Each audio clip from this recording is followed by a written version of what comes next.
Welcome to Econ 102, where economist Noah Smith and I make sense of what's happening in the news, technology, business, and beyond through the lens of economics. Let's jump right in. If China attacks Taiwan, the United States is highly likely to enter the war, and not for any of the reasons people typically bandy about. So usually people say, well, we have to go to war to defend Taiwan because it's defending democracy against invasion and defending the global order and blah, blah, blah. Maybe we would, maybe we wouldn't. Some people say, well, we have to go to war to defend Taiwan because TSMC, the company, is so economically important. And the answer is no, we wouldn't start a big major war over that one company, especially when some, Intel views it as the competition. I don't know. And so I don't think we'd start a war over TSMC. So people are like, okay, so we're not going to go to war to defend Taiwan. Bye-bye, Taiwan. Let the Asians fight. Let them do their own fighting and blah, blah, blah, and we'll just stay out of it. That is another head in the sand sort of reaction, because what the truth is that if China launches an invasion of Taiwan or any sort of like large scale attack that would leave them vulnerable, they will attack US bases first and they will Pearl Harbor us. The reason being that, imagine China, like amphibious landings are hard, right? You've got to have a whole bunch of little ships. And they're very vulnerable. Okay. And you want to, the easiest way to destroy an invasion fleet is when it's trying to invade.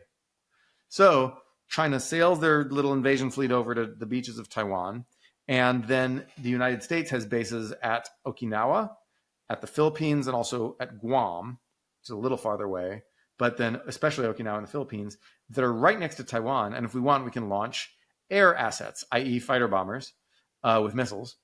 And we can also launch long-range missiles of our own, but we can launch these air assets and we can sink the fleet and just take it out. And then China's like, what? They sunk our fleet. And they can go build another fleet, but it's massively humiliating, right? And Xi Jinping could find himself out. Like, he's already failed so many times, right? He failed in COVID. He failed on the Belt and Road. He failed with real estate stuff. He failed with the industrial crackdown, and he's just failed with diplomacy. So he's failed so many times. And then getting your whole Taiwan fleet sunk would be the final straw, I think. And some lower level party people would just have his head on a plate, and hopefully not literally, but you never know. So I think that fear is intense. And so China may not think that we're definite to intercede in a war over Taiwan. They might think there's only a 20% chance that we do. But whatever, I don't think they can afford to take that chance. It's too existentially risky for them, And so I think that instead what they'll do is they'll attack those bases and they'll take them out with a ton of missiles. They'll just missile, and just blast all our bases to smithereens, which is why hopefully we're digging under the ground and burying some of those bases, so we'll have something left after they do that. But they'll Pearl Harbor us, and then once they do that, America is at war. Like, there will be people who say, oh, we shouldn't go to war, even though they just killed thousands of our people, will be persecuted in America. Like, that's how severe it'll be. So what should we do? or you've alluded to a little bit, but say more about, what a comprehensive policy or a comprehensive strategy might look like. Well, we need to get ready.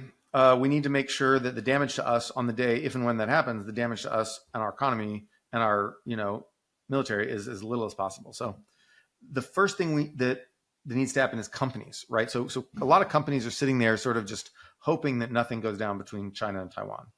And a few companies are starting to move some production out of China, like Apple, right? Moving to India. Companies are going to have to move more production out of China, not because you can't get all your production out of China typically. Basically, you have to at least produce in China for the Chinese market. And then, they've got a lot of scale advantages. So, sometimes the cheapest place to make 100 laundry baskets might be Mexico, and the cheapest place to make 1 million laundry baskets would be Shenzhen or something, right? Or Guangdong, I guess. Or maybe interior China at this point. So, but then the point is that they've got scale. And so a lot of places can't afford to move all their manufacturing out of China, right? They have to stay in to some degree. But if you diversify out of China, then if a war happens and cuts off your China sourcing, you can expand your non-China sourcing really fast, right? You can scale up, and you'll have some people who know how to build your laundry baskets or whatever your widgets are, or your radios or your little ball bearings or whatever you're buying from China. right? You'll have some people who know how to do it and they can teach other people fast. And you can scale back up much quicker than if you have absolutely all your manufacturing in China. So companies need to diversify out of China. I mean, if you can quit it entirely, fine. But like, I think just diversifying out of China is the goal for these companies. And they need to stop just sitting there and hoping that, just telling themselves, we would never go to war over Taiwan. Yes, we would, because China would attack us first. We'd go to war over us. All right. And so, yeah, so companies need to realize that.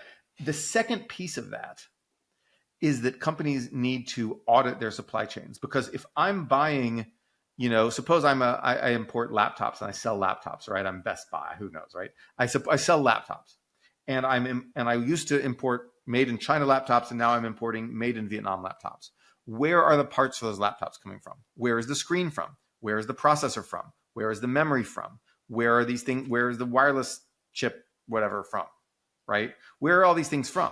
Where are the little casings from? The casings aren't that important. You can probably just find some place to do casings. But like the idea of a lot of these highly specialized components, if those specialized components are coming from China, you still get cut off. It doesn't matter if your thing has a made in Vietnam label on it. If the hard to replace stuff is coming from China, you are still importing from China, just indirectly. And this goes under the rubric of the entire concept called value-added trade, which is to say that trade isn't just where stuff gets assembled, it's where the components come from too. And so, so a lot of companies will have to do supply chain audits to figure out that they'll have to essentially build at least one supply route that doesn't touch China, except for little things like casings or whatever, or screws that are like, who cares? You can replace those easily. But like for all the hard to replace stuff, never touches China. And you'll have to figure out who are your suppliers, right? So like maybe you're importing laptops and your laptop has some Chinese made screens, and then you're like, okay, get the screens out of China. But those screens have a mineral that's processed in China. So you've got to audit these supply chains. And so this is beyond the skill of small companies. If you're Apple, you definitely have the capability to call up all your suppliers and find out where all their stuff comes from, call up their suppliers and blah, blah, blah. It's a matter of like a week of work for like a team. It's not hard. Well, okay, maybe not a week of work for a team for like one factory, but like it's not a gigantic amount of work for a large company, but for a small company, it's practically impossible. You just don't. You may not even have the connections with that factory that you need to like do that, and you may not have the personnel, blah blah. You may not have the expertise to like actually know what's in some of these components. You may not have the engineering expertise there. So someone needs to help small U.S. businesses and small Western businesses do audits on their supply chains, and that has to be the U.S. government, I think. What does the future hold for business? Ask 9 experts and you'll get 10 answers. It's a bull market. It's a bear market. Rates will rise or fall. Can someone invent a crystal ball? Until then, over 41,000 businesses have future-proofed their business with NetSuite by Oracle, the #1 cloud ERP, bringing accounting, financial management, inventory, HR into one fluid platform. With one unified business management suite, there's one source of truth, giving you the visibility and control you need to make quick decisions. With real-time insights and forecasting, you're peering into the future with actionable data. When you're closing the books in days and not weeks, you're spending less time looking backwards and more time on what's next. If I had needed this product, it's what I'd use. Whether your company is earning millions or even hundreds of millions, NetSuite helps you respond to immediate challenges and seize your biggest opportunities. Speaking of opportunity, download the CFO's Guide to AI and Machine Learning at netsuite.com/102. The guide is free to you at netsuite.com/102. netsuite.com/102.